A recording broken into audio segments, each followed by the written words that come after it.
Hello, नमस्कार बच्चों। और कैसे हैं आप? चलिए आज हम पढ़ेंगे क्रिया विशेषण। विशेषण पढ़ लिया था हमने, क्रिया भी पढ़ा था। आज हम पढ़ेंगे क्रिया विशेषण। क्रिया विशेषण जैसा कि शब्द से ही प्रतीत हो रहा है, क्रिया की विशेषता बताने वाले शब्द। परिभाषा देखिए, जिन शब्दों से क्रिया की विशेषता का बोध होता है, अर्थात वे शब्द जो हमारे कार्य करने की विशेषता को इंगित करता है।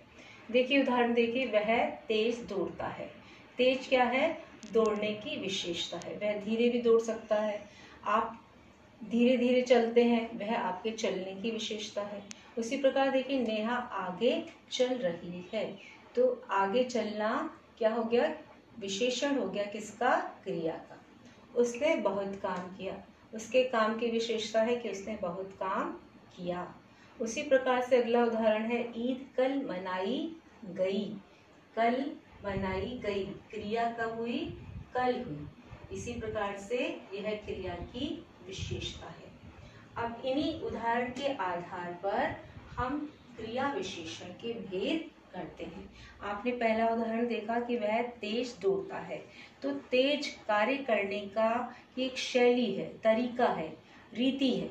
देखिए इसको हमने रीतिवाचक क्रिया विशेषण, पहला इसका भेद है, जिसमें जो शब्द कार्य की रीति, शैली, उसके तरीके का बोध कराते हैं, उसे हम रीतिवाचक क्रिया विशेषण कहते हैं। अब रीतिवाचक क्रिया विशेषण को भी 9 उसके भेद हैं, 9 भागों में हमने विभाजित किया है। पहला है विधिवाचक, यानी कि जो क्रिया है वह कैसे हो रही है। धीरे धीरे चल रहा है, कोई तेज से भाग रहा है, कोई चुपचाप कार्य कर रहा है, यह उसके क्रिया की विधि है। निश्चयवाचक में अवश्य, जरूर, वह पुस्तक जरूर पढ़ेगा। तीसरा देखिए, अनिश्चयवाचक शायद, संभवतः शब्दों का प्रयोग किया जाता है। आज कार्य पूर्ण होने की संभावना है। चौथा देखिए, हेतुवाचक, कार्य किस लिए संपन्न हुआ, इसलिए, किस लिए शब्दों का प्रयोग किया जाता है। पांचवा है निरोधवाचक, नहीं, मत, ना इत्यादि शब्दों का प्रयोग करके क्रिया की विशेषता बताई जाती है। छठा है प्रश्नवाचक, कैसे, क्यों, क्या आदि शब्दों का प्रयोग किया जाता है। उसी प्रकार से सातवां देखिए, स्वीकृतिवाचक, जिसमें हाँ और जी आदि शब्दों का, शब्दांशों का प्रयोग किया जाता है। आठवां है अवधारणावाचक, जिसमें मात्र और केवल शब्दों का प्रयोग करके क्रिया की विशेषता बताई जाती है। देखिए नौवां, आकस्मिक वाचक क्रिया विशेषण, सहसा, अचानक, इस प्रकार के शब्दों का प्रयोग करके हम क्रिया की विशेषता बताते हैं। अब क्रिया विशेषण का दूसरा भेद है कालवाचक। वे शब्द जो कार्य और क्रिया के काल तथा समय को बताए, अर्थात क्रिया कब संपन्न हुई। हमने इस कालवाचक क्रिया विशेषण को भी 3 भागों में विभक्त किया गया है। पहला है कालवाचक क्रिया विशेषण। देखिए इसमें काल, आज, कल, परसों, अब, ये सब काल को इंगित करते हैं। जैसा कि आपने उदाहरण ऊपर देखा था, ईद कल मनाई गई, तो कल का मतलब क्या हो गया? भूतकाल में मनाई गई। इस प्रकार से जो काल को इंगित करे, क्रिया कब संपन्न हुई, वे सभी शब्द कालवाचक, काल बिंदुवाचक क्रिया में आते हैं।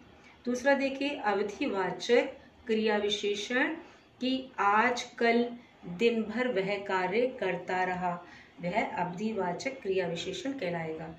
बारंबारता क्रिया विशेषण में प्रतिवर्ष, प्रतिदिन, प्रति सप्ताह जैसे शब्दों का प्रयोग किया जाता है।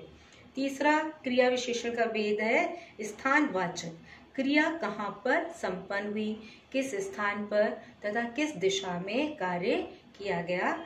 इस स्थानवाचक क्रिया विशेषण को भी 2 भागों में विभक्त किया गया है। स्थितिवाचक में अंदर, बाहर, पीछे, आसपास, वहाँ, जहाँ इत्यादि का शब्द का प्रयोग किया जाता है। उसी प्रकार से दूसरा है दिशावाचक। दिशावाचक क्रिया विशेषण में दाएं, बाएं, इधर उधर, ऊपर, पिताजी ऊपर वाले कमरे में बैठे हैं या काम कर रहे हैं, नीचे, आमने सामने, इस प्रकार के शब्दों का प्रयोग करके क्रिया कहाँ संपन्न हो रही है इस बात को इंगित किया जाता है। चौथा देखिए, परिमाणवाचक क्रिया विशेषण। वे शब्द जो क्रिया की मात्रा तथा तोल इत्यादि बताते हैं उसे हम कहते हैं परिमाणवाचक क्रिया विशेषण। इसे भी हम 6 भागों में, इसके भी 6 भेद बताए गए हैं। अधिकतावाचक, खूब कार्य किया गया, अधिक कार्य किया, ये सब अधिकतावाचक क्रिया विशेषण कहलाते हैं। उसके बाद देखिए दूसरा है न्यूनतावाचक। न्यून का मतलब होता है कम, कम, थोड़ा, ये सब शब्द जो है क्रिया विशेषण कहलाते हैं। अभी देखिए आगे देखिए तीसरा पर्याप्तवाचक क्रिया विशेषण। काफी, पर्याप्त, मैंने पर्याप्त कार्य कर लिया है या यह भोजन मेरे लिए पर्याप्त है। आगे देखिए पांचवा तुलनावाचक, कितना, जितना इत्यादि शब्दों का प्रयोग करके क्रिया की विशेषता बताई जाती है।